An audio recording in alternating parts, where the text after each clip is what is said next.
कि हजरत उस्मान रजी अल्लाह ताला अन्हु he was the third rightly guided caliph. और आपकी खिलाफत जो है वो 6 नवंबर 644 से लेके 17 जून 656 CE तक है। या फिर आप कह सकते हैं कि 29 जिल हज 23 AH से लेके 35 AH तक, 18 जुल हज 35 AH। तो 12 साल आपकी खिलाफत का पूरा टाइम पीरियड है। लास्टली वी डिस्कस दैट आपकी खिलाफत के शुरू के 6 7 8 साल बड़े अच्छे गुजरे। That was the best time period. लेकिन उसके बाद फिर कुछ लोगों ने रिवॉल्ट स्टार्ट किया, प्रोपेगेंडा स्टार्ट किया और प्रॉब्लम्स क्रिएट की। और अल्टीमेटली फिर आप रजी अल्लाह ताला अन्हु को शहीद कर दिया गया। जो टॉपिक अभी तक हम कवर कर चुके हैं उसमें हजरत उस्मान का इलेक्शन, आपके टाइम पे जो प्रॉब्लम्स थे, फिर एक्सपेंशन, और लास्टली हमने बात की थी कि कॉजेज क्या थे हजरत उस्मान के खिलाफ रिवॉल्ट के। तो you should be careful about this के causes of revolt that is something different. नहीं, कॉजेज ये हमने पढ़ लिया है, it is something different, causes of revolt. इसी तरह चार्जेस अगेंस्ट उस्मान ये आज हम पढ़ेंगे, this is something different. And events of revolt, ये तीनों जो है अलग अलग चीजें हैं। इनमें बहुत से स्टूडेंट्स कंफ्यूज हो जाते हैं और चीजों को मिक्स कर देते हैं। तो you need to see question carefully कि whether they are asking about causes, charges या एलिगेशंस या ब्लेम्स या इवेंट्स। तो तीनों को हमने अलग अलग करके समझना है। तो कॉजेज हमने कर लिए थे। Today we will discuss about charges of revolt. सबसे पहला चार्ज या ब्लेम जो था हजरत उस्मान रज़ी अल्लाह तआला अन्हु के खिलाफ वही लगाया गया था। और ये ब्लेम्स सबाइट्स ने लगाए थे, अब्दुल्ला बिन सबा के फॉलोअर्स ने लगाए थे। अब्दुल्ला बिन सबा पे हम थोड़ी देर बाद डिटेल से बात करेंगे कि अब्दुल्ला बिन सबा कौन था और उसने क्यों और कैसे प्रोपेगेंडा किया। जब पहला चार्ज ये था कि हजरत उस्मान रजी अल्लाह तआला अन्हु ने प्रॉफेट मोहम्मद सल्लल्लाहु अलैहि वसल्लम के कंपेनियंस को उनकी पोजीशन से डिपोज किया। वो कंपेनियंस जिन्हें आपने पहले गवर्नर बनाया था, ये जिन्हें हजरत उमर रजी अल्लाह तआला अन्हु ने गवर्नर बनाया था, उनको आपने गवर्नरशिप से रिमूव किया, डिपोज किया। इनमें अबू मूसा अशरी, मुगीरा इब्न शोबा, अम्मार इब्न यासिर, अब्दुल्ला इब्न मसूद और अब्दुर्रहमान इब्न अरकम, ये वो गवर्नर्स थे जो कि सहाबा कराम थे। और इनको हजरत उस्मान रजी अल्लाह ताला अन्हु ने उनकी पोस्ट से, उनके ओहदों से हटा के उनकी जगह अपने रिलेटिव्स को गवर्नर बनाया। और ये ब्लेम किया गया कि आपके जो रिलेटिव थे वो इनएफिशिएंट गवर्नर्स थे। तो इन पे ये ब्लेम था कि इन्होंने सहाबा कराम को हटा के इनएफिशिएंट रिलेटिव्स को गवर्नर बनाया। और इसे नेपोटिज्म कहा जाता है पॉलिटिकल टर्मिनोलॉजी में, कि आप अपने रिलेटिव्स को फेवर करें तो उसको नेपोटिज्म कहते हैं। तो ये ब्लेम किया गया कि आपने सहाबा कराम को डिपोज किया। जब सहाबा कराम रिजवानुल्लाह ताला अलैहिम को आपने डिपोज किया, तो सहाबा कराम को हजरत उमर रजी अल्लाह ताला अन्हु ने भी अपॉइंट भी किया था, उनको डिपोज भी किया था। So that was all administrative matter. Administrative matters की वजह से, कंप्लेन्स की वजह से, या लोगों की डिमांड की वजह से हजरत उमर रजी अल्लाह ताला अन्हु भी सहाबा कराम को रिमूव करते थे। उनके दौर में तो ज्यादातर सहाबा कराम ही थे, जिस तरह अबू मूसा अशरी है, मुगीरा इब्न शुअबा है, साद इब्न अबी वक्कास है। तो ये इंपॉर्टेंट सहाबा कराम थे जिनको हजरत उमर रजी अल्लाह ताला अन्हु ने भी अपने दौर में डिपोज किया था, गवर्नरशिप से हटाया था। तो इन्होंने कभी माइंड नहीं किया। और हजरत उमर की ये पॉलिसी थी कि अगर लोग कंप्लेन करते थे या लोग ये कहते थे कि हम ये चाह रहे हैं कि गवर्नर को चेंज कर दिया जाए, तो हजरत उमर रजी अल्लाह ताला अन्हु गवर्नर्स को चेंज कर देते थे। तो आपकी बड़ी मशहूर स्टेटमेंट है कि मेरे लिए लोगों को तब्दील करने के बजाय ये ज्यादा आसान है कि मैं गवर्नर को तब्दील कर दूं। और गवर्नर इस मामले में माइंड भी नहीं करते थे कि उनको गवर्नरशिप से हटा दिया गया किसी रीजन की वजह से।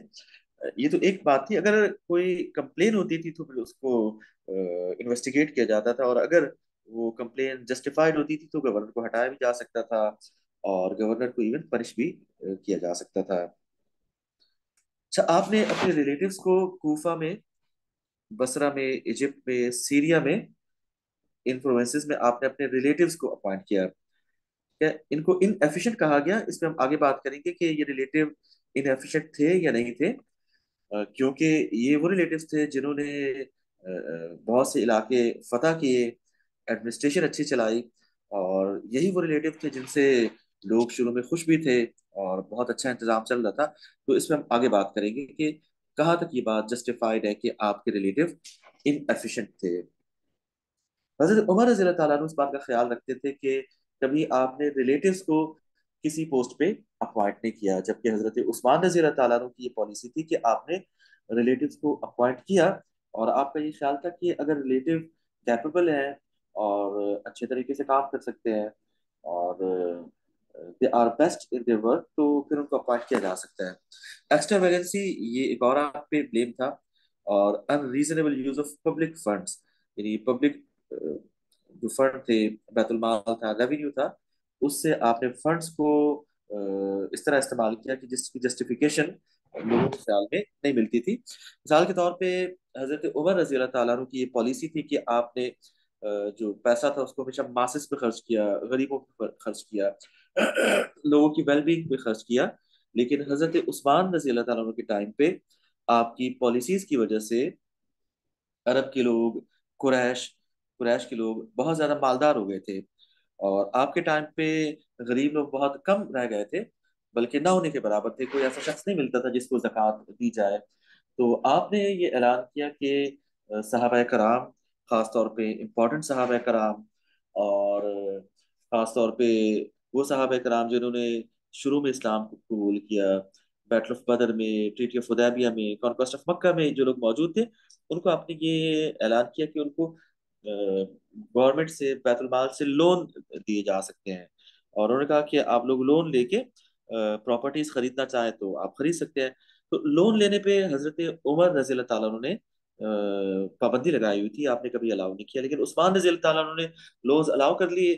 तो बहुत से सहाबा कराम ने लोन्स लेके प्रॉपर्टीज खरीद ली नॉन अरब टेरिटरीज में, कूफा में, बसरा में, यमन में, यानी जो सेंट्रल अरेबिया के इलाके हैं, मक्का मदीना, इनके अलावा बाकी इलाकों में हजरत उमर ने पाबंदी लगाई हुई थी कि सहाबा कराम, इंपॉर्टेंट सहाबा कराम, कुरैश के लोग वहां पे जमीनें जायदादें खरीद के वहां पे सेटल नहीं हो सकते थे। लेकिन हजरत उस्मान रजी अल्लाह तआला अन्हु ने इस मामले में लीनियंसी शो की और आपने ये पाबंदी हटा ली। और आपने बैतुल माल से लोन लेना भी अलाउ कर दिया। तो इस तरह कुरैश के लोगों ने, सहाबा कराम ने, इन्होंने लोन्स लेके बैतुल माल से, और कूफा में, बसरा में, यमन में और मुख्तलिफ इलाकों में आपने जायदादें या बड़ी बड़ी स्टेट्स बना ली। तो जब प्रोपेगेंडा किया गया हजरत उस्मान रजी अल्लाह तआला अन्हु के बारे में, तो उसमें ये बात शामिल की गई कि आपने पब्लिक फंड्स को अनरीजनेबल तरीके से इस्तेमाल किया है, पब्लिक फंड से आपने लोन्स दिए हैं और काफी लोगों ने वो लोन्स वापस भी नहीं किए। So that was a charge against हजरत उस्मान रजी अल्लाह तआला अन्हु। अच्छा, unreasonable use of public funds में आप इस बात को भी ऐड कर सकते हैं कि हजरत उस्मान रजी अल्लाह तआला अन्हु चूंकि बहुत मालदार आदमी थे, अरब के मालदार तरीन या वेल्दिएस्ट पर्सन थे, तो खलीफा बनने के बाद आपने अपनी जाती जायदाद को, अपने पैसे को भी अवाम की वेलबींग के लिए खर्च किया। तो इस पे भी लोगों ने आप पे इल्जाम लगाया कि आप पब्लिक ट्रेजरी को मिस यूज कर रहे हैं, हालांकि आप अपना पैसा, अपने आपके पास जो एनिमल्स थे, रिसोर्सेज थे, वो सब अपने अवाम के लिए वक्फ कर दिए थे। लेकिन लोग जो है इस बात को समझ नहीं रहे थे। जब आप पे चार्जेस लगाए गए तो लोगों ने ब्लेम किया कि आपने जो आप पर्सनल कैपेसिटी से पैसा खर्च कर रहे थे उसको भी पब्लिक फंड में शामिल करके आपको ब्लेम किया।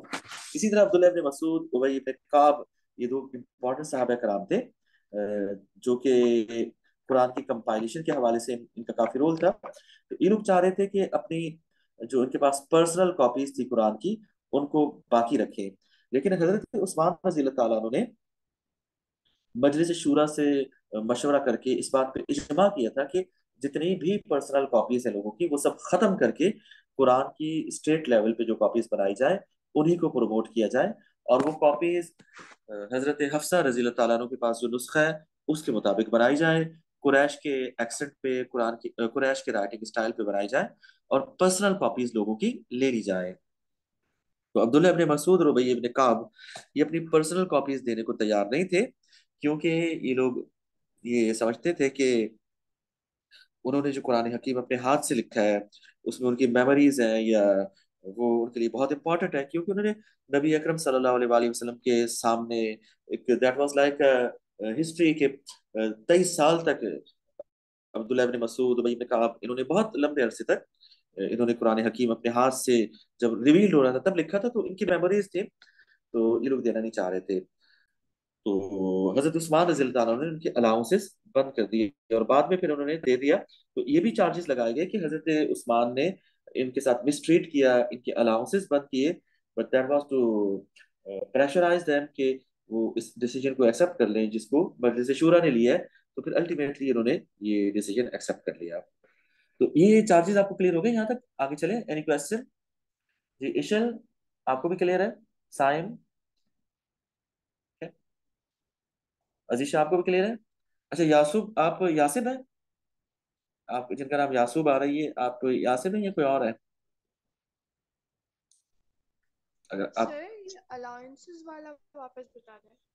ओके, देखिए अलाउंसेस जो थे हजरत उमर रजी अल्लाह ताला अन्हु ने तमाम इंपॉर्टेंट साहब कराम के स्पेशल अलाउंसेस जारी करवाए थे। एक तो जनरल पब्लिक के अलाउंसेस थे, बच्चों के, बूढ़ों के, खवातीन के, या जो लोग काम नहीं कर सकते थे उनके अलाउंसेस थे। एक स्पेशल अलाउंसेस थे जो सहाबा कराम के लिए आपने शुरू करवाए थे। तो उसमें जो सहाबी जिन्होंने बैटल ऑफ बदर में पार्टिसिपेट किया था उनका ज्यादा अलाउंस था, जिन्होंने ओहद में उनका थोड़ा कम था। तो इस तरह अलाउंसेस थे। तो उनमें अब्दुल्ला इब्ने मसूद और उबई इब्ने काब के भी अलाउंसेस थे।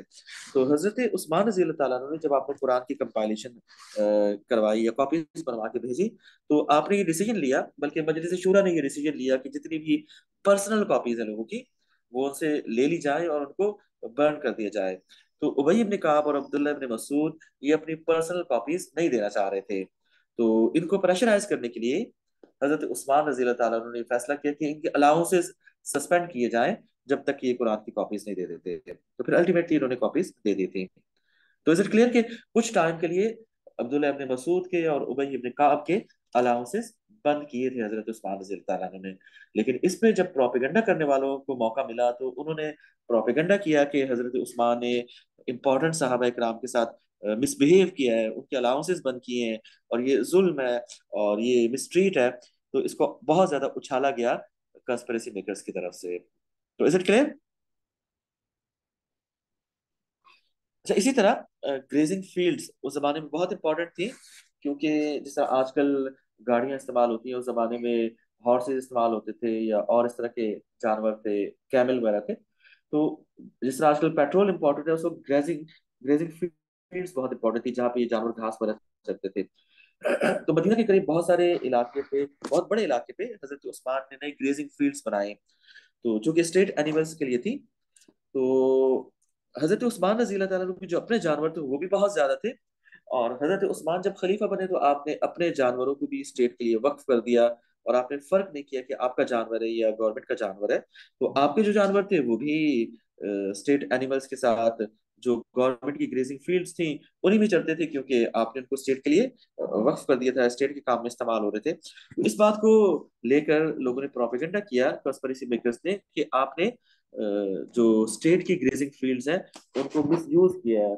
आपने अपने जाती जानवरों को स्टेट की ग्रेजिंग फील्ड से घास जो है वो खिलाई है। तो that is miss use of state grazing fields. लेकिन ये प्रोपेगेंडा था, क्योंकि आपके जो जानवर थे वो स्टेट के काम के लिए इस्तेमाल हो रहे थे, आपने पर्सनल यूज के लिए उनको इस्तेमाल करना बहुत कम कर दिया था। क्योंकि अब देखिए ना, जब हजरत उस्मान रजी अल्लाह तआला अन्हु आगे देखेंगे, जब उनके घर का लोगों ने घेराव किया और उनसे लोगों ने बात की, तो उन्होंने लोगों के सामने स्पीच की और कहा कि जब मैं खलीफा बना था उस वक्त मैं अरब का सबसे मालदार तरीन शख्स था। अब मेरे पास सिर्फ 2 ऊंट हैं, बाकी सारे ऊंट, घोड़े, जानवर सब मैंने लोगों के लिए, स्टेट के लिए, गवर्नमेंट के लिए वक्फ कर दिए हैं। तो आपके जानवर जो है वो भी स्टेट एनिमल्स में शामिल थे। लेकिन प्रोपेगेंडा करने वालों ने कहा कि देखें, अपने जानवरों को स्टेट फील्ड में, स्टेट की ग्रास फील्ड में वहां पे इस्तेमाल कर रहे हैं। तो उन्होंने कहा कि स्टेट के रिसोर्सेज का मिसयूज है। क्योंकि हजरत उमर रजी अल्लाह तआला अन्हु बहुत ज्यादा इस हवाले से केयरफुल थे। एक मरतबा हजरत उमर रजी अल्लाह तआला अन्हु ने बाजार में जा रहे थे, तो उनको कुछ ऊंट नजर आए जो बाकी ऊंटों से ज्यादा वो मोटे ताजे थे, ज्यादा हेल्दी थे। तो आपने पूछा कि ये ऊंट किसके हैं जो इतने ज्यादा हेल्दी हैं, बाकी ऊंटों से ज्यादा हेल्दी हैं? तो लोगों ने कहा कि ये आपके बेटे अब्दुल्ला के ऊंट है। तो आपने कहा कि ये इतने मोटे ताजे क्यों हैं? इसकी यकीनन यही वजह हो सकती है कि लोगों ने इस बात का एहतराम करते हुए कि मैं खलीफा हूं, तो लोगों ने ज्यादा घास खिलाई होगी इन ऊँटों को। तो इसलिए ये ज्यादा हेल्दी हो गया। तो आपने फिर ये ऑर्डर दिया कि इन ऊँटों की जो की इसको इनको बेच के जो नॉर्मल ऊँट की कीमत है वो रखी जाए, बाकी सारी जो एक्स्ट्रा कीमत है वो स्टेट के फंड में जमा करा दी जाए, क्योंकि इन ऊँटों को ज्यादा घास खिलाई गई है। तो इस तरह वो केयरफुल थे बहुत ज्यादा। तो लोग हजरत उस्मान से भी ये तवक्को कर रहे थे। हालांकि उस्मान रज़ी अल्लाह तआला अन्हु अपने जो मामला थे उनमें जस्टिफाइड थे, लेकिन प्रोपेगेंडा करने वालों ने प्रोपेगेंडा करके आपको ब्लेम किया। इसी तरह आपके खिलाफ प्रोपेगेंडा किया गया कि मदीना की जो मार्केट थी उसमें कुछ प्रॉपर्टीज ऐसी थी, जैसा कुछ नई चीजें आती थी, कुछ कमोडिटीज आती थी, तो उनको कुरैश के लोग, आपके कबीले के लोग उनको खरीद लेते थे, या एक तरह से मोनोपोली उन्होंने बना ली थी। क्योंकि हजरत उमर रज़ी अल्लाह तआला अन्हु जो उनसे पहले थे, उनकी पॉलिसी बहुत स्ट्रिक्ट थी। उन्होंने कुरैश की ट्रेड पे एक हद तक पाबंदी लगाई हुई थी कि एक हद से ज्यादा कुरैश के लोग जो है वो मार्केट में से चीजें नहीं खरीद सकते थे। हजरत उस्मान ने ये पॉलिसी पॉलिसी खत्म कर दी, आपने ये पाबंदी हटा दी, और फिर आपने लोन्स भी अलाउ कर दिए कुरैश के लोगों को और साहबा इकराम को, इम्पोर्टेंट साहबा इकराम को। तो कुरैश के लोगों ने लोन्स लेके पब्लिक फंड से मार्केट से चीजें खरीदना शुरू कर दी और मार्केट में जैसे मोनोपोली कायम कर दी। तो इस बात पे भी आपको ब्लेम किया गया कि आपने कुछ कमोडिटीज को मदीना की मार्केट में अपने लिए रिजर्व कर लिया है, आपने उनको अपने लिए रख लिया है। सो ये भी आपके खिलाफ एक ब्लेम था। एक और आपके खिलाफ चार्ज ये था कि आपने अपने करीबी लोगों को बहुत ज्यादा फंड्स दिए, उनको गिफ्ट्स दिए, और that shouldn't be done by खलीफा, ये भी एक चार्ज था। इसमें हम आगे बात करेंगे कि अब्दुल्ला बिन साद बिन अबी सरा को आपने जब नॉर्थ अफ्रीका की मुहिम पे भेजा, तो उन्होंने ये डिमांड की कि वहां पे जितना भी माल गनीमत होगा, वहां से जितनी भी बूटी मिलेगी, तो उसका 1/5 उन्हें दिया जाएगा, ताकि he must bear the cost of the warfare. तो हजरत उस्मान ने सब उनको प्रॉमिस कर दिया था। बाद में जब मजलिस शूरा ने कहा कि इट शुडंट बी डन, तो आपने फिर उनसे वापस ले लिया। लेकिन लोगों को मौका मिल गया, उन्होंने कहा कि आपने अपने करीबी लोगों को ज्यादा नवाजा है, उनको ज्यादा फंड्स दिए हैं। और दूसरी बात ये भी थी कि आप जो कि बहुत अमीर थे और अपने पर्सनल फंड से, अपने पर्सनल पॉकेट से अपने रिलेटिव्स को पहले भी गिफ्ट देते रहते थे, लेकिन खलीफा बनने के बाद आपने अपनी पर्सनल पॉकेट से अपने रिलेटिव्स को जो गिफ्ट दिए उसको लोगों ने मिसट्रीट किया, मिसयूज किया, और उसको इस तरह पेश किया कि आपने पब्लिक फंड से दिए हैं और पब्लिक फंड का मिसयूज किया है। ये भी आपके खिलाफ एक चार्ज था। इसी तरह अबू जर गफ्फारी, अम्मार इब्न यासिर और अब्दुल्ला इब्न मसूद की हमने पहले बात की। अबू जर गफ्फारी, अम्मार इब्न यासिर, इनके साथ मिसट्रीट करने का भी आप पे इल्जाम लगाया गया। अम्मार इब्न यासिर के बारे में हम पढ़ेंगे कि वो उनको हजरत उस्मान रजी अल्लाह ताला ने इन्वेस्टिगेट करने के लिए भेजा था इजिप्ट के इलाके में, कि वहां जाके हालात मालूम करें कि कौन प्रोपेगेंडा कर रहा है। तो वो वहां से वापस नहीं आए, तो उसके बाद उनसे थोड़ी सख्ती की गई। इस तरह अबू जर गफ्फारी रजी अल्लाह ताला अन्हु, उनके बारे में भी रिवायतों में आता है कि उन्होंने हजरत उस्मान रजी अल्लाह ताला अन्हु को उनकी पॉलिसीज की वजह से क्रिटिसाइज किया, और फिर वो मदीना छोड़ के चले गए और शहर से बाहर रहने लग गए।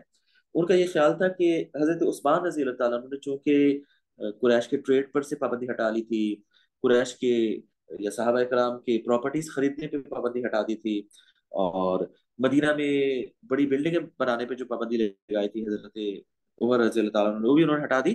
तो in that way capitalism was growing according to him, कि बहुत ज्यादा लोग मालदार हो रहे हैं और बहुत बड़े पैमाने पे एक्सटेंसिव बिल्डिंग कंस्ट्रक्शन हो रही है, तो that is against the simplicity of Islam.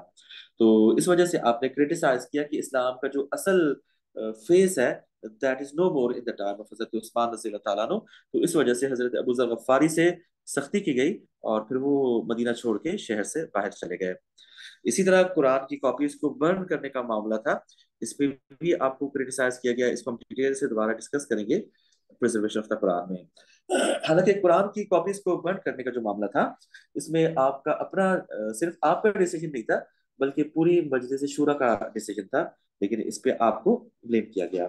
एक और आपके खिलाफ चार्ज ये था कि प्रॉफिट मोहम्मद सल्लल्लाहु अलैहि वसल्लम की एक स्पेशल रिंग थी जिसमें मोहम्मद रसूलुल्लाह लिखा होता था, और आप अपने लेटर्स पे लगाया करते थे। तो ये आपके बाद हजरत अबू बकर सिद्दीक के पास आई, हजरत अबू बकर सिद्दीक के बाद हजरत उमर रजी अल्लाह ताला अन्हु के पास ये रिंग आई, और उसके बाद फिर हजरत उस्मान रजी अल्लाह तआला अन्हु को मिली, क्योंकि आप खलीफा थे।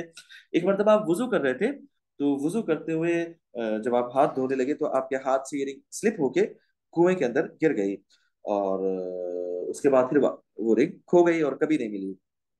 कुएं का पूरा पानी निकाला गया, कुएं को अच्छी तरीके से सर्च किया गया, साफ किया गया, निकाल के चेक किया गया, लेकिन वो रिंग नहीं मिली। तो इस पे आपको ब्लेम किया गया कि आप नबी अकरम सल्लल्लाहु अलैहि वसल्लम की अंगूठी की रिंग की या जो स्पेशल आपकी सील थी उसकी हिफाजत नहीं कर सके। हजरत उस्मान ने एक और बना ली उससे मिलती जुलती, लेकिन people they made a propaganda के दिस इज अ साइन के इवन प्रॉफिट सल्लल्लाहु अलैहि वसल्लम is not please with him, और उनकी जो पॉलिसीज हैं दे आर नॉट फाइन। इसके अलावा फिर लीनियंसी, और लीनियंसी का आप पे चार्ज लगाया गया, और हजरत अबू बकर हजरत उमर की पॉलिसीज को चेंज करने का आप पे इल्जाम लगाया गया।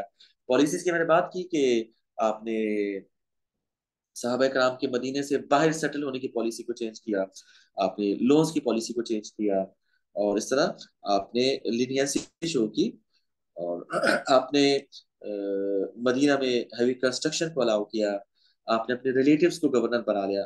तो ये सारी ऐसी पॉलिसीज थी जो कि हजरत अबू बकर और उस्मान की पॉलिसीज थे, अलग थी। ठीक है। तो इसी तरह आप पे चार्ज लगाया गया कि आपने अब्दुल्ला इब्न साद इब्न अबी सरा को गवर्नर को 1/5 जो है स्पॉइल्स से दिया। वो स्पॉइल्स जो कि अगेंस्ट द नॉर्थ अफ्रीका की जो कंपेन हुई थी, उसमें जो स्पॉइल्स आए थे वॉर के, उनमें से 1/5 आपने अब्दुल्ला इब्न साद इब्न अबी सरा को दिया। अब्दुल्ला इब्न साद इब्न अबी सरा जो है वो इजिप्ट के गवर्नर थे, और मुसलमानों के पहले नेवल कमांडर भी थे। तो ये बात ठीक है कि आपने 1/5 उनको दिया वॉर स्पॉइल से, लेकिन जब आपको मजलिस शूरा ने कहा कि इस तरह करना ठीक नहीं है, तो आपने उनसे वापस ले लिया। एक और आप पे इल्जाम ये था कि आपने अल हकम को, अल हकम कौन थे? हजरत उस्मान रजी अल्लाह तआला अन्हु के चचा थे। हजरत उस्मान रजी अल्लाह तआला अन्हु ने हकम को मदीना वापस बुला लिया। अच्छा, हकम वो शख्स था जो हजरत उस्मान का चचा तो था, ठीक है, लेकिन अल हकम को नबी अकरम सल्लल्लाहु अलैहि वसल्लम ने कॉन्क्वेस्ट ऑफ मक्का के मौके पर मक्का से एक्सपेल किया था, और कहा था कि इसकी साजिशों की वजह से या इसकी मुनाफिकत की वजह से इस शख्स को मक्के में रहना अलाउ नहीं है। तो ये शख्स वहां से ताइफ चला गया, और बाकी जिंदगी उसने ताइफ में गुजारी।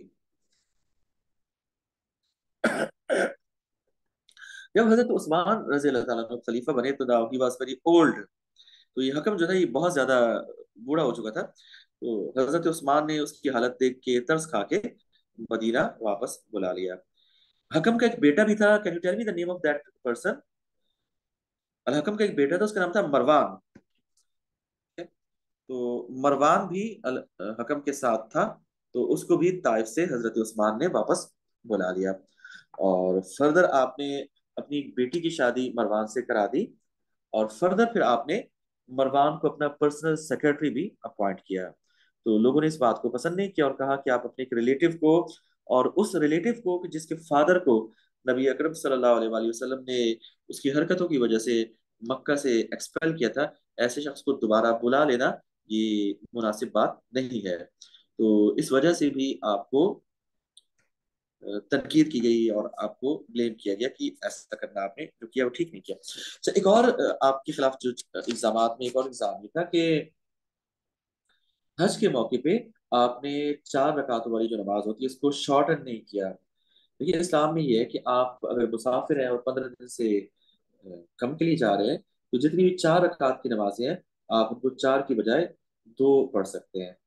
तो हजरत उस्मान रजी अल्लाह तआला अन्हु जब हज करने जाते थे, तो आपने 4 रकातों वाली नमाज को चार चार ही पढ़ा, 2 नहीं किया। जिस तरह कि नबी अकरम सल्लल्लाहु अलैहि वसल्लम की सुन्नत थी कि आप हज्जतुल विदा के मौके पे जब आप हज करने के लिए गए तो आपने 4 की बजाय 2 रकातें पढ़ी। लेकिन हजरत उस्मान रजी अल्लाह तआला अन्हु ने 2 नहीं बल्कि 4 पूरी पढ़ी। तो लोगों ने पूछा, तो उन्होंने कहा कि देखिए, मेरा घर मक्के में भी है, मदीने में भी है, तो मेरा यहाँ पे घर है, मैं यहाँ पे मुसाफिर नहीं हूँ, तो इसलिए मैं मुसाफिर की नमाज नहीं पढ़ रहा, मैं पूरी नमाज पढ़ूंगा। तो that was not an issue. लेकिन जब आपके खिलाफ प्रोपेगेंडा किया गया, तब लोगों ने ये बात भी प्रोपेगेंडे में शामिल की कि देखिए, आपने और जहाँ बहुत सारी चीजों को चेंज किया है, वहाँ आपने नबी अकरम सल्लल्लाहु अलैहि वसल्लम की इस सुन्नत को भी चेंज किया और आपने 4 रकातें पूरी पढ़ी हैं, कसर नहीं किया, नमाज को शॉर्टन नहीं किया। फर्दर आप पे ये भी इल्जाम लगाया गया कि आपने जिन लोगों को अपॉइंट किया उनमें हजरत माविया के आपके रिश्तेदार हैं। हालांकि हजरत माविया को आपने अपॉइंट नहीं किया था, आपने जस्ट कंटिन्यू किया था। हजरत माविया बिन अबू सुफियान को हजरत उमर रजी अल्लाह ताला ने अपॉइंट किया था, तो इन्होंने कंटिन्यू किया। लेकिन लोगों ने ब्लेम किया कि देखें, आपने हजरत माविया को अपॉइंट किया, आपके रिलेटिव हैं। अब्दुल्ला इब्न आमिर, इन पे भी कहा कि आपने अपने रिलेटिव को, हालांकि अब्दुल्ला इब्न आमिर बड़े अच्छे मिलिट्री कमांडर थे, इन्होंने बहुत सारे इलाके फतह किए, हमने लास्ट टाइम बात की थी। मरवान, अच्छा मरवान को आपने अपना पर्सनल सेक्रेटरी बनाया, गवर्नर तो नहीं बनाया, अपना पर्सनल सेक्रेटरी। लेकिन हम ये देखते हैं कि मरवान की वजह से काफी फिर आगे प्रॉब्लम भी हुए, खासतौर पे जिन लोगों ने आपके घर का बिसीज किया था, उन लोगों की डिमांड थी कि मरवान को उनके हवाले किया जाए, तो मरवान पे हम आगे बात करेंगे।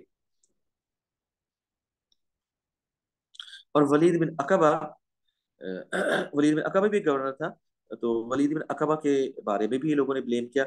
वलीद बिन अकबा का मामला ये था कि वलीद बिन अकबा ने प्रॉफिट सल्लल्लाहु अलैहि वसल्लम की लाइफ टाइम में मदीना जाके इस्लाम कबूल कर लिया था। लेकिन कुछ टाइम वहां रहने के बाद ये शख्स वापस मक्का चला गया और उसने इस्लाम को छोड़ दिया। प्रॉफिट मोहम्मद सल्लल्लाहु अलैहि वसल्लम जब मक्का फतह करके 8 हिजरी में मक्का में दाखिल हुए, तो आपने वलीद बिन उकबा को गिरफ्तार करने का हुक्म दिया और इसको सजा देना चाहते थे। लेकिन हजरत उस्मान रजी अल्लाह ताला ने रिक्वेस्ट करके वलीद बिन अकबा को सजा से बचाया, तो ये एक रिश्तेदार भी थे हजरत उस्मान के। तो लोगों ने इस बात पे आपको ब्लेम किया कि आपने अपने एक रिलेटिव को फेवर किया है, और वलीद बिन अकबा को काफी लोगों ने इस बात पे, वलीद बिन अकबा को अपॉइंट करने पे आपको लोगों ने काफी क्रिटिसाइज किया। अच्छा, फिर एक और जो आपके खिलाफ चार्ज था वो ये था कि अब्दुल्ला बिन अबी सरा, जो कि इजिप्ट के गवर्नर थे, इनको आपने खत लिखा और उस खत में आपने ये कहा कि जितने भी लोग इजिप्ट से आए हैं, जिन लोगों ने प्रोटेस्ट किया है, इन सबको कत्ल कर दिया जाए, इन सबको सजा दी जाए। तो ये जो आखिरी पॉइंट है, इस पे हम एंड पे बात करेंगे, जब हम आपके मार्टिरडम पे बात करेंगे। तो ये चार्जेस थे जो हजरत उस्मान रजी अल्लाह ताला अन्हु पे लगाए गए, और आपको ब्लेम किया गया कि आप खिलाफत का जो काम है वो सही तरीके से नहीं कर रहे, और यू शुडंट बी द खलीफा, आपको डिपोज कर देना चाहिए। ये चार्जेस जो थे इनमें काफी हद तक जो थे वो गलत चार्जेस थे, और प्रोपेगेंडा करके लोगों को मिसगाइड किया जा रहा था। इसको हम आगे देखेंगे कि किस तरह ये बात साबित हुई कि ये चार्जेस गलत साबित हुए, इसमें हम आगे बात करेंगे। लेकिन इन सब चार्जेस के पीछे एक शख्स था, उसका नाम था अब्दुल्ला बिन सबा। अब्दुल्ला बिन सबा जो था, उसने प्रोपेगेंडा किया बहुत ही सिस्टमैटिक तरीके से। इसकी थोड़ी सी मैं इस पे पहले बात कर लूं कि इन्होंने ऐसा क्यों किया। लोगों ने, देखिए, मुसलमानों के जो दुश्मन थे उनमें पर्शियंस थे, जिनसे मुसलमानों की बहुत सारी बैटल्स हुई हजरत उस्मान के टाइम पे, हजरत उमर के टाइम पे स्पेशली। और हजरत उमर के टाइम पे इन लोगों ने 642 में जो आखिरी बैटल हुई नहावंद, नहावंद की बैटल के बाद इन लोगों ने रियलाइज कर लिया कि मुसलमानों से जंग करना पॉसिबल नहीं है। फिर उन्होंने प्लान बी शुरू किया, और इन्होंने हजरत उमर रजी अल्लाह ताला अन्हु को शहीद करा दिया, लीडरशिप को एलिमिनेट कर दिया। हजरत उमर के बाद हजरत उस्मान आए, तो वो और स्ट्रांग खलीफा साबित हुए। तो पर्शियंस ने ये रियलाइज किया कि मुसलमानों को, उनकी लीडरशिप को खत्म करके भी मुसलमानों को डिस्ट्रॉय नहीं किया जा सकता। फिर उन्होंने ये सोचा कि अगर हम मुसलमानों को डिवाइड कर दें, प्रोपेगेंडा करके इनको एक दूसरे के खिलाफ लड़ा दें, तो हम मुसलमानों को हरा सकते हैं, उनको तकसीम कर सकते हैं, उनको डिस्ट्रॉय कर सकते हैं। तो मुसलमानों को डिवाइड करना ये पर्शियंस का भी ऑब्जेक्टिव था, और एक और दुश्मन थे मुसलमानों के, ज्यूज, उनका भी यही ऑब्जेक्टिव था कि they wanted to destroy Muslims. तो मुसलमान इतने यूनाइट थे, इतने स्ट्रांग थे कि उनको डिवाइड किए बगैर ये पॉसिबल नहीं था। और डिवाइड करने के लिए जेन्युइन कॉज मौजूद नहीं था, तो प्रोपेगेंडा करना जरूरी था। तो पर्शियंस ने और ज्यूज ने मिलके अब्दुल्ला नाम के इस शख्स को हायर किया, इसको अपॉइंट किया, और इसको ये टास्क दिया कि his objective is to divide the Muslims. तो अब्दुल्ला इब्न सबा ज्यू था, यहूदी था, और इसका ताल्लुक यमन से था, यमन का यहूदी था। और इसने अपरेंटली शुरू में इस्लाम कबूल किया, मक्का आया, मदीना आया, और अपने आप को बहुत ही डिवोटेड मुस्लिम शो किया। बहुत ज्यादा नमाज पढ़ना, नवाफिल पढ़ना, रोजे रखना, बहुत ही अपने आप को पायस और ऑनेस्ट मुसलमान शो करने की कोशिश की। तो ज्यूज का और पर्शियंस दोनों का ये ऑब्जेक्टिव था कि मुसलमानों को तबाह किया जाए। अच्छा, ये शख्स पहले मक्का गया, ठीक है ना, तो उसने प्रिटेंड किया कि ही इज अ वेरी पायस। मक्का गया, मक्का में जाके इसने पहले रिसर्च की। अच्छा, बड़ा जहीन आदमी था, बहुत लर्नेड और बड़ा एजुकेटेड था, इंसानों की साइकोलॉजी से बहुत अच्छे तरीके से वाकिफ था, और प्रोपेगेंडा का मास्टर था। तो इसने पहले मक्का में आके लोगों को देखा, ऑब्जर्व किया। तो उसने रियलाइज किया कि मक्का में सहाबा कराम की बहुत बड़ी तादाद मौजूद है। यहाँ पे सहाबा, ताबईन, ये सब प्रॉफिट मोहम्मद सल्लल्लाहु अलैहि वसल्लम के ट्रेंड लोग हैं। इन इनके दरमियान रहते हुए प्रोपेगेंडा करना पॉसिबल नहीं है। अगर मैं यहाँ प्रोपेगेंडा करूंगा तो ये लोग मुझे पहचान जाएंगे। तो वो वहां से आगे चला गया, मदीना गया, मदीना भी उसको रियलाइज हो गया कि यहाँ भी प्रोपेगेंडा पॉसिबल नहीं है। फिर वो वहां से कूफा गया। अच्छा, यहाँ इसने ये रियलाइज कर लिया कि मक्का में और मदीना में रहते हुए कि कुरैश के अंदर दो ब्रांचेस हैं। एक है बनु उमैया और एक है बनु हाशिम। तो उसने ये रियलाइज कर लिया कि बनु उमैया जो है वो इस वक्त रूल कर रहे हैं, खलीफा बनु उमैया से है। और बनु हाशिम प्रॉफिट मोहम्मद सल्लल्लाहु अलैहि वसल्लम का खानदान है। और चूंकि हजरत उस्मान रजी अल्लाह तआला अन्हु ने अपने कबीले के लोगों को काफी अच्छी पोस्ट पे अपॉइंट किया हुआ है, बनु उमैया के लोगों को, और उनको गवर्नर्स बनाया हुआ है, मिलिट्री कमांडर्स भी वो हैं। और बनु हाशिम के लोगों को उस तरह आपने फेवर नहीं किया। तो बनु हाशिम की नई जनरेशन के अंदर ये बात सुनने में आ रही है, वो लोग ये बात कर रहे हैं कि हजरत उस्मान रजी अल्लाह तआला अन्हु जो है वो बनु हाशिम को एडमिनिस्ट्रेटिव रोल नहीं दे रहे, मिलिट्री कमांडर्स नहीं बना रहे उनमें से। तो एक तरह से बनु हाशिम को पीछे किया जा रहा है। तो इस पॉइंट को उसने इस्तेमाल करने का फैसला किया। लेकिन उसने ये बात समझ ली कि मक्का, मदीना, या जहाँ पे साहबा कराम ज्यादा तादाद में है, वहां पे ये बात पॉसिबल नहीं है। Then he went to Kufa. Kufa में से प्रोपेगेंडा किया। अच्छा, कूफा में उसने लोगों में ये बात फैलाना शुरू कर दी कि मक्का और मदीना में जो इम्पोर्टेंट साहब कराम है वो हजरत उस्मान रजी अल्लाह ताला अन्हु की गवर्नमेंट से, आपकी स्टाइल से खुश नहीं है। और वो सब ये प्लान कर रहे हैं कि किसी तरह हजरत उस्मान के रूल को खत्म किया जाए और बनु हाशिम का रूल लाया जाए, बनु हाशिम से खलीफा मुंतखब किया जाए, ताकि खिलाफत को प्रॉफिट मोहम्मद सल्लल्लाहु अलैहि वसल्लम के तरीके से, अबू बकर सिद्दीक और हजरत उमर रजी अल्लाह ताला अन्हु के तरीके से चलाया जा सके। अच्छा, कूफा में, बसरा में इसने काफी कोशिश की, लेकिन वहां पे ये कामयाब उस तरह नहीं हो सका। लेकिन काफी उसको सपोर्टर्स मिल गए। जिस तरह बसरा में हकीम बिन जबला या जुबला नाम का एक शख्स है, वो उसका बहुत बड़ा सपोर्टर बन गया। अच्छा, इस तरह काफी सारे लोग इसने खुद ट्रेन भी किए थे ज्यूज में से, अपने इसने एजेंट्स अपॉइंट किए थे। तो पूरी टीम लेके इसने काम किया। और इन सब का मकसद ये था कि प्रोपेगेंडा किया जाए, फॉल्स प्रोपेगेंडा किया जाए। अच्छा, प्रोपेगेंडा का तरीका इन्होंने ये रखा कि उस जमाने में प्रोपेगेंडा करने के लिए अगर कोई प्रोपेगेंडा करना चाहता था तो ये पॉसिबिलिटी थी कि उस वक्त लोग कारवांस में ट्रैवल करते थे। कूफा, बसरा, इजिप्ट, मुख्तलिफ इलाकों में कारवांस चलते थे। अच्छा, कारवांस के साथ साथ, साथ उस जमाने में ऐसे लोग भी सफर करते थे जो कि ओरेटर्स होते थे, या जो बहुत अच्छी स्पीच करते थे, स्टोरी टेलर्स होते थे, या आज के जमाने का मीडिया आप उसको कह लें। तो जहां भी कारवान आता किसी शहर में, तो वहां के लोग फौरन कारवान जहाँ पे ठहरता वहां पे जमा हो जाते, और उन कारवान के साथ आने वाले लोगों से कहानियां सुनते उन शहरों की। या जो लोग न्यूज लेके, जिनका काम था न्यूज प्रोपेगेट करना, उनसे न्यूज लेते, वहाँ की खबरें पता चलती रहती, या वहाँ के लोगों से पूछते कि उस शहर के हालात किस तरह के हैं। तो that would be a great gathering. जब भी कारवान आता तो एक जश्न का समा होता है, लोग आते 2-3 दिन तक वहां पे। एक ऐसी सिचुएशन रहती है कि लोग कहानियां सुनते उनसे आके, और वहाँ की खबरें सुनते हैं। और इस तरह शायरी वाले लोग भी सफर करते थे, पोइट्री सफर करते थे, लोगों से पोइट्री सुनते। So in that way caravans were moving, and they were a media of that time. तो कारवान के साथ अब्दुल्ला बिन सबा ने अपने जो ट्रेन एजेंट्स थे उनको उसने अपॉइंट किया। ये लोग ट्रेडर्स के रूप में, ताजिरों के रूप में कारवान में ट्रेवल करना शुरू हो गए। अब मिसाल के तौर पे अगर कोई कारवान मदीना से सफर करता कूफा के लिए, बसरा के लिए, उसमें अब्दुल्ला बिन सबा के लोग होते। जो कि डिस्गाइज किए होते थे, अपने आप को ट्रेडर शो करते। तो वो वहां पे जाके लोगों से मिलते और बात करते कि देखिए हम तो बहुत अच्छे पक्के मुसलमान हैं, और अपने आप को बहुत ऑनेस्ट शो करते हैं, और कहते हैं कि देखिए हम मक्का से आ रहे हैं, मदीना से आ रहे हैं, वहाँ के हालात बहुत खराब है। और वो सहाबा का नाम लेके कहते हैं कि साहब ऐसी बात कर रहे हैं कि हजरत उस्मान को हटाना बहुत जरूरी हो गया है। So in that way these people would talk in the people, और वो बात करके फिर गायब हो जाते हैं।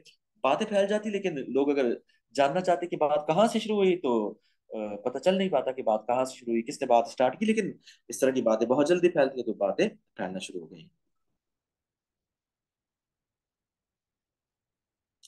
फिर साथ साथ दूसरा जो पॉइंट उन्होंने हाईलाइट किया, वो ये कहा कि अमीर और गरीब का फर्क इस्लाम ने खत्म किया था, और हजरत उस्मान के दौर में ये फर्क दोबारा सामने आना शुरू हो गया है।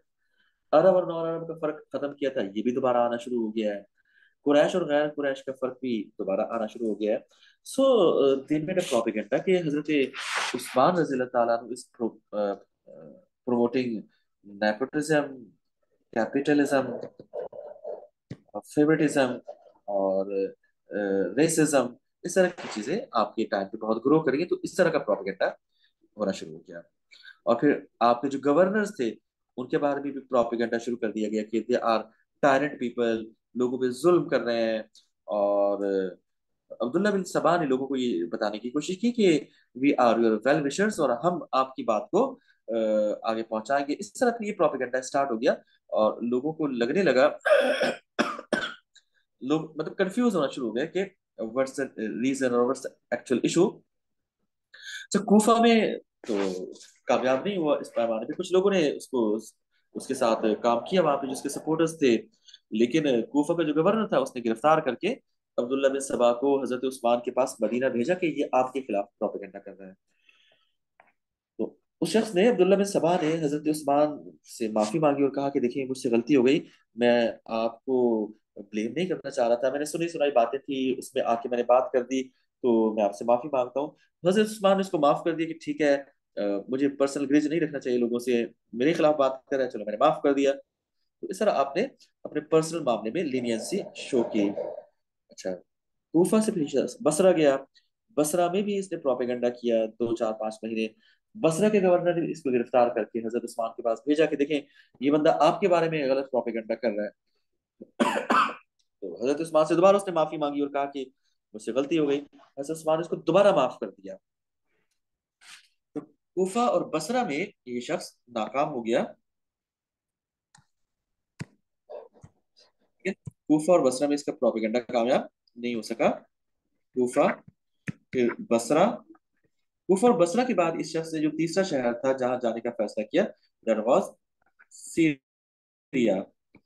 जो सीरिया में हजरत माविया रजी अल्लाह तआला का बड़ा कंट्रोल था, आपकी बड़ी वहां पे ग्रिप थी। तो सीरिया में भी इस शख्स का प्रोपेगेंडा नहीं चल सका। वहां इसने काम स्टार्ट ही नहीं किया, क्योंकि उसको आइडिया हो गया कि यहाँ पे हजरत माविया बहुत स्ट्रॉन्ग होल्ड रखते हैं, और यहाँ से अगर मैं गिरफ्तार हो गया तो हजरत माविया मुझे सख्त सजा दे सकते हैं। यहाँ से फिर ये शख्स इजिप्ट चला गया। इजिप्ट के जो गवर्नर थे, अब्दुल्ला इब्न साद इब्न अबी सरा, तो he was busy in naval campaigns.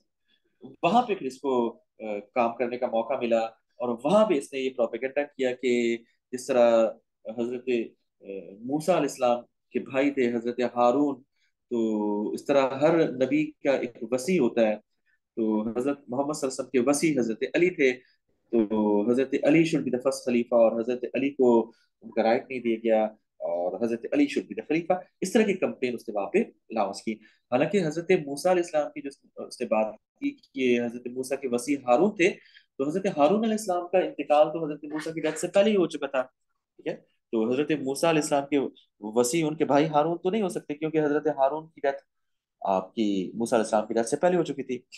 तो वसी वो होता है जिसके बारे में वसीयत की जाए कि मेरे बाद ये मेरा जानशीन होगा। तो इस तरह की बातें करके उसने प्रोपेगेंडा स्टार्ट किया।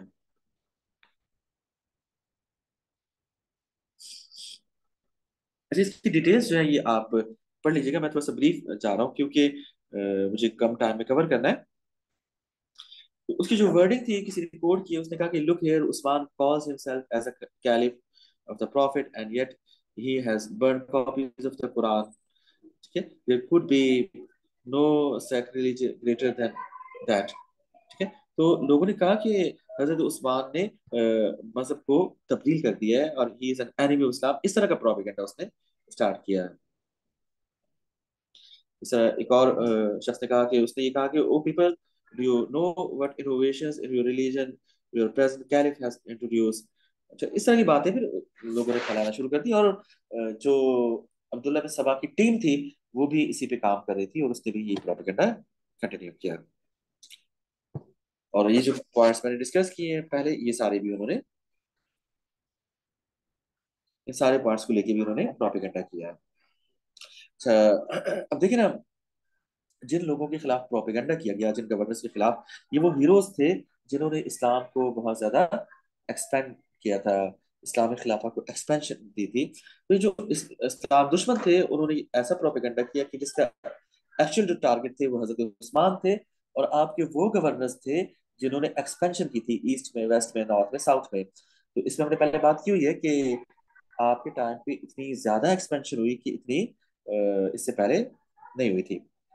अच्छा, इन लोगों ने ये स्लोगन भी बुलंद किया कि Muslims under the circumstances it is not for you to undertake जिहाद अक्रॉस द बॉर्डर। यानी उन्होंने कहा कि जिहाद गैर मुस्लिमों के खिलाफ करने की जरूरत नहीं है, बल्कि असल जिहाद जो है वो खलीफा के खिलाफ किया जाए कि जिन्होंने इस्लाम को तब्दील कर दिया है। ठीक है, तो इस तरह के स्लोगन्स उन्होंने प्रमोट करके हजरत उस्मान रजी अल्लाह तआला अन्हु को ब्लेम करना शुरू कर दिया। आपको एक तरह से लोगों की नजरों में बदनाम करने की कोशिश करनी शुरू कर दी। सो इस तरह लोगों के खिलाफ, हजरत उस्मान के खिलाफ लोगों की जो राय आमा कह लें आप उसको, पब्लिक पब्लिक ओपिनियन कह लें उसको, उसके खिलाफ करने की कोशिश की गई। अच्छा, जब अब्दुल्ला बिन सबा की जो एक्टिविटीज थी उनको रिपोर्ट किया गया, तो अब्दुल्ला बिन सबा को वहां से एक्सपेल कर दिया गया। तो इस तरह मुख्तलिफ प्रोविंसेस से उसको एक्सपेल किया गया, कूफा से, बसरा से। बट अल्टीमेटली इजिप्ट में उसको जाके कुछ सपोर्टर्स मिल गए, क्योंकि इजिप्ट में नॉन मुस्लिम क्रिश्चियंस भी काफी थे, उन्होंने भी उसको हो सकता सपोर्ट किया हो। और इजिप्ट के जो गवर्नर थे वो भी नेवल कंपेयर्स में बिजी थे। अच्छा, अबू जर गफ्फारी जिनकी हमने पहले बात की थी, ये भी बड़े इंपॉर्टेंट साहबी थे, जो हजरत उस्मान की पॉलिसीज को क्रिटिसाइज कर रहे थे कैपिटलिज्म के हवाले से, कि आपकी पॉलिसीज जो है वो डिफरेंट है। तो ये भी वहां पे मौजूद थे, तो इनकी बातों का भी लोगों पे वहां पे असर था। तो जब अब्दुल्ला बिन सबा ने वहां पे प्रोपेगेंडा किया, तो वहां के लोगों को ये प्रोपेगेंडा काफी हद तक ठीक लगने लगा। तो इस तरह उसने इस तरह की बातें की, इस तरह का प्रोपेगेंडा किया कि इजिप्ट के जो लोग हैं वो काफी हद तक, काफी बड़ी तादाद उसको वहां से सपोर्टर्स की मिल गई। अच्छा, इजिप्ट में एक और शख्स भी थे, उनका नाम था मोहम्मद बिन अबू बकर। तो मोहम्मद बिन अबू बकर भी हजरत उस्मान की पॉलिसी से खुश नहीं थे। और एक और शख्स थे मोहम्मद बिन हुजैफा। मोहम्मद बिन अबू बकर का ये मामला था कि उन्होंने हजरत उस्मान से लोन मांगा था पब्लिक ट्रेजरी से, तो हजरत उस्मान ने इनको लोन देने से इनकार कर दिया था। तो मोहम्मद बिन अबू बकर हजरत उस्मान के पर्सनली खिलाफ हो गए थे। मोहम्मद बिन अबी हुजैफा ये हजरत उस्मान के मुंह बोले बेटे थे, और इस शख्स ने हजरत उस्मान से कहा कि मुझे भी किसी इलाके का गवर्नर बना दे। तो हजरत उस्मान ने कहा कि भाई, तुम गवर्नर बनने के काबिल मुझे नहीं लग रहे, अपने आप को प्रूव करोगे, फ्यूचर में देखेंगे, अगर तुम्हारे अंदर ऐसी सलाहियत होगी तो हम तुम्हें सोचेंगे कोई गवर्नमेंट ऑफिस दे दे। तो हजरत उस्मान ने इसको गवर्नर नहीं बनाया था। तो ये शख्स भी हजरत उस्मान के खिलाफ हो गया, और ये दोनों लोग जो है, मोहम्मद बिन अबू बकर और मोहम्मद बिन अबी हुजैफा, ये इजिप्ट चले गए थे, और वहां इन्होंने प्रोपेगेंडे में हजरत उस्मान के खिलाफ इन्होंने प्रोपेगेंडे में हिस्सा लिया। तो आई होप कि यहाँ तक क्लियर हो गया होगा आपको। आगे चलते हैं। अब्दुल्ला बिन सबा ने जो है वो इस चीज का फायदा उठाया, और मुसलमानों का, खास तौर पे इनोसेंट लोगों का उसने फायदा उठाया, और इस तरह का प्रोपेगेंडा करके लोगों को मिसलीड करने की कोशिश की। फिर उसने कहा कि Jesus is alive while Mohammad सल्लल्लाहु अलैहि वसल्लम इज डेड। उसने कहा कि देखिए, ईसा अलैहिस्सलाम जो है वो तो आसमान पे जिंदा है, और मोहम्मद सल्लल्लाहु अलैहि वसल्लम की डेथ हो गई है। तो उसने कहा कि ये बात मुझे समझ नहीं आ रही, इस तरह पॉसिबल नहीं है। तो उससे लोगों को ये प्रोपेगेंडा करने की कोशिश की कि मोहम्मद सल्लल्लाहु अलैहि वसल्लम अल्लाह ताला के आखिरी नबी हैं। तो इस तरह अगर ऐसी बात है तो उनको क़यामत तक जिंदा होना चाहिए। और ईसा अलैहिस्सलाम को वापस आने की क्या जरूरत है, जबकि मोहम्मद सल्लल्लाहु अलैहि वसल्लम जो है वो इस दुनिया में मौजूद है और वो जिंदा है। तो इस तरह की मिसलीडिंग बातें करके भी उसने प्रोपेगेंडा करके लोगों में इस्लाम के बारे में भी डाउट्स पैदा करने की कोशिश की। तो लोग जो उससे मुतासिर हुए थोड़े बहुत, like 2000 people join from Egypt, इस तरह 2000 के करीब लोगों ने कूफा से, बसरा से, तो अराउंड 6 to 7,000 पीपल ज्वाइन किए। तो जो लोग मुतासिर हुए वो उसके बज़ाहिर स्टाउच मुस्लिम होने से या बहुत ही पायस लगने से, या ऐसे लोग जिन्होंने इस्लाम लेट कबूल किया था या इस्लाम को सही से समझ नहीं पाए थे, तो वो लोग उससे मुतासिर हुए। और कुछ जियोस थे जो उसको फॉलो कर रहे थे, भेस बदल के मुसलमान बन के उसको सपोर्ट कर रहे थे और प्रोपेगेंडा उसको हेल्प आउट कर रहे थे। और फिर मेजर टाउन्स में उसने सीक्रेट मिशनरीज भेजी थी, अपने लोग भेजे थे जो कि पूरे इस्लामिक खिलाफा में प्रोपेगेंडा कर रहे थे, इन्हीं पॉइंट्स को लेकर के जो ऊपर हमने डिस्कस किए। और हजरत उस्मान रजी अल्लाह ताला अन्हु को ब्लेम करके पब्लिक ओपिनियन को हजरत उस्मान के खिलाफ करने की कोशिश कर रहे थे। तो हमें ये आइडिया हुआ, इतनी पूरी जितनी भी डिस्कशन हुई है, इससे हमें ये आइडिया हुआ कि हजरत उस्मान रजी अल्लाह ताला अन्हु के खिलाफ एक ऑर्गेनाइज तरीके से ज्यूज ने और पर्शियंस ने मिल के प्रोपेगेंडा किया। इसको आप प्रोपेगेंडा वॉरफेयर कह सकते हैं। इस प्रोपेगेंडा वॉरफेयर में अब्दुल्ला बिन सबा था, अब्दुल्ला बिन सबा की पूरी टीम थी, जो कि पूरी खिलाफत में घूम फिर के जो पब्लिक ओपिनियन था उसको हजरत उस्मान के खिलाफ करने की कोशिश कर रहे थे, फॉल्स चार्जेस के जरिए से, रूमर्स के जरिए से, और एक फेक प्रोपेगेंडा करके हजरत उस्मान को डिफेम करना चाह रहे थे, ब्लेम करना चाह रहे थे, और कुछ सपोर्टर्स हासिल करके हजरत उस्मान को डिपोज करना चाह रहे थे। इसमें उन्होंने काफी सारी चीजों से हेल्प ली। उन्होंने राइवलरी से हेल्प ली, बनु हाशिम और बनु उमैया की राइवलरी से उन्होंने हेल्प ली, और उन्हें फेक जो नोशंस थे उनको प्रमोट किया, लाइक हजरत अली रजी अल्लाह ताला अन्हु, बनु हाशिम, दे शुड लीड। और हालांकि इस तरह की कोई रिस्ट्रिक्शन जो है वो इस्लाम में नहीं लगाई गई थी, तो उन्होंने इस बात को प्रमोट किया कि हजरत अली को या किसी को बनु हाशिम से खलीफा होना चाहिए। फिर वसी का उसने नोशन क्रिएट करके मिसगाइड करने की कोशिश की, डाउट्स पैदा करने की कोशिश की कि how can be Hazrat Isa come back, return back, but Prophet sallallahu he is superior than Hazrat ईसा। तो इस तरह की बातें करके उसने प्रोपेगेंडा करके मुसलमानों को मिसगाइड करने की कोशिश की। उस जमाने में चूंकि मीन्स ऑफ कम्युनिकेशन इतने ज्यादा एडवांस नहीं थे जिस तरह आज होते हैं, आज भी इस दौर में भी प्रोपेगेंडा करते हैं, मीडिया चैनल्स प्रोपेगेंडा करते हैं। उस जमाने में तो ये सारी चीजें नहीं थी और न्यूज पहुंचने में बहुत टाइम लगता था, तो लोगों के लिए ये पॉसिबल नहीं था कि इन चीजों को वेरीफाई करें। तो बहुत ही सीक्रेटली, बहुत ही मोहतात अंदाज से अब्दुल्ला बिन सबा के लोगों ने ये प्रोपेगेंडा स्टार्ट किया। प्रोपेगेंडा करके वहां से गायब हो जाते थे, इसलिए उसको इन्वेस्टिगेट करना पॉसिबल नहीं था। लेकिन आहिस्ता आहिस्ता जब हालात खराब होना शुरू हुए, तो हजरत उस्मान को बातें पता चलना शुरू हुई कि कोई उनके खिलाफ इस तरह प्रोपेगेंडा कर रहा है। तो तब आपने इस प्रोपेगेंडा को, इसके कॉज को, इसकी रूट को जानने की कोशिश की। तो इसमें इंशाल्लाह फिर हम नेक्स्ट क्लास में बात करेंगे। जी साहब, आपका कोई क्वेश्चन है यहाँ तक क्लियर आपको? जी साहब, ठीक है, आपको समझ आ गई? तो चले इंशाल्लाह फिर हम नेक्स्ट क्लास में यहाँ से आगे कंटिन्यू करेंगे। चलें, have a good day. Allah Hafiz.